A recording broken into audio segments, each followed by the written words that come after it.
Hey, what's up? Back again.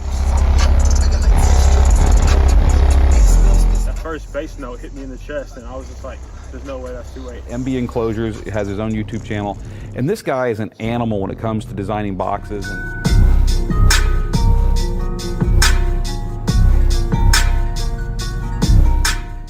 Hey, and welcome to the channel. It's your boy MB. Here to unbox the Euphoria Audio EWX10 Neo Carbon Fiber subwoofer. This is the step up from the 8-inch Neo Carbon that Euphoria Audio offers.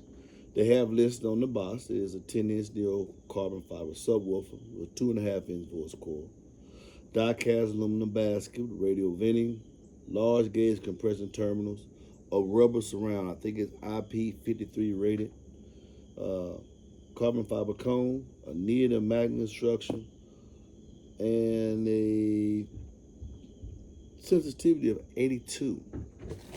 Let's get this boy out the box, see what we got.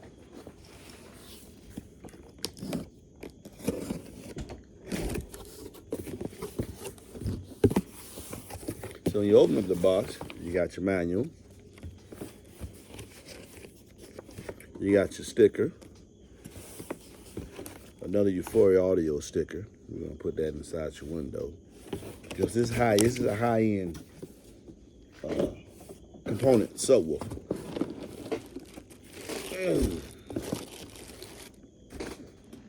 Has a little heft to it, but not too much because it uses a neodymium ring. Let's get this over on the table and look at it a little closer.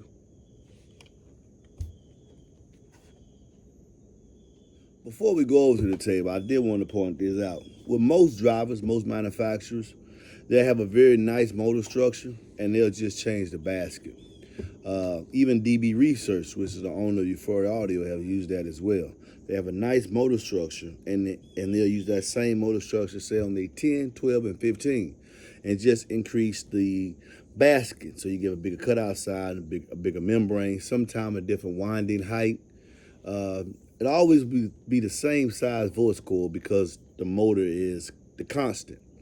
Well, here, excuse me, or here, DB Research, who owns Euphoria Audio, didn't do that with that line.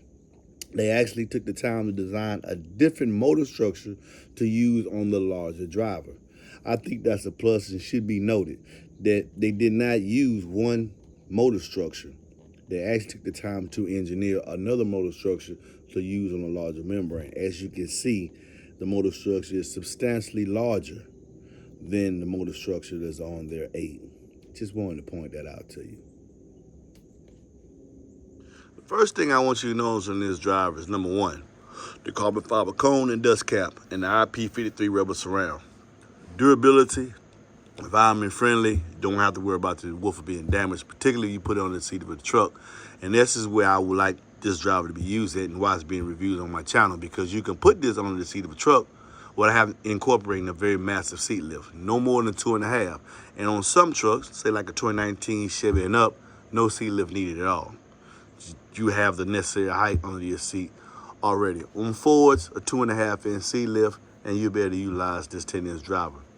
Okay, next we have a nice aluminum, die-cast aluminum basket with radio venting. A lot of venting to help keep that neodymium magnet cool. And let's look at that. This is what I want to zero in for you. The magnet on this woofer is right here. This is the neodymium magnet. This is the motor structure. Above it is the top plate, which is very, very strong. Let me give you an idea how strong it is. I'm bagging this out. Well, now you can see it here on my finger. Let me go this way because it is quite strong. Let me bag out so y'all can see that.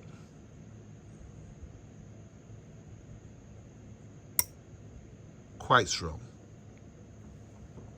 And it's hard to pull off. Neodymium, its strength to weight ratio is greater than ferrite.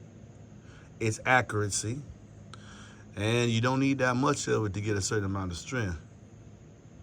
As you can see, I can feel it right now. There you go, pulling it off. Great. Now inside, and I think this is a nice touch as well. Let's see if we can, there we go. As you can see, let's get a little closer. That is a BSAV former, black aluminum former with, this is aluminum voice coil. Now, that's gonna help handle that power rating, which is 1250 watts RMS, 2500 watts dynamic.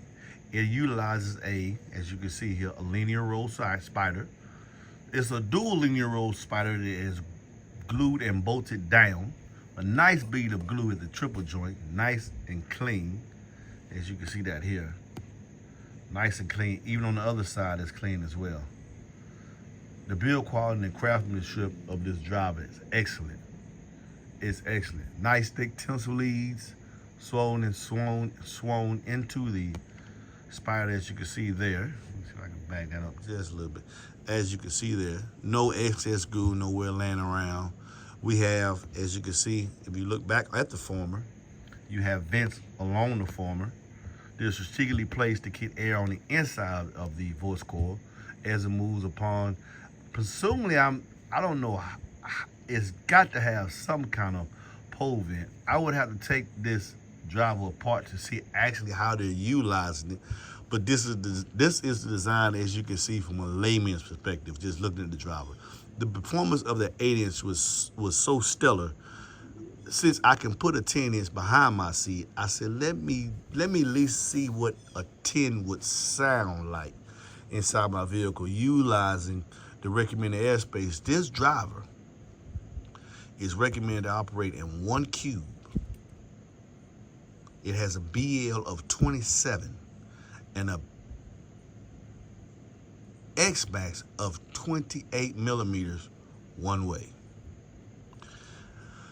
FS of 42, which should lower substantially once you put that inside the enclosure and getting it to play. So I'm very stoked about this driver for a variety of reasons. Number one, this challenge about big bass and small space, and I think this is going to be a stellar performer for those of you who do not want to use 8s and want to use 10s and have very, very small space. The mounting depth is 6 inches, 6.5 inches. So in some applications, we could use this behind maybe a single cab truck, Fords, different instances where you don't have a lot of space, but you want big bass. We're going to test just how much bass we can get in the 1 cube enclosure.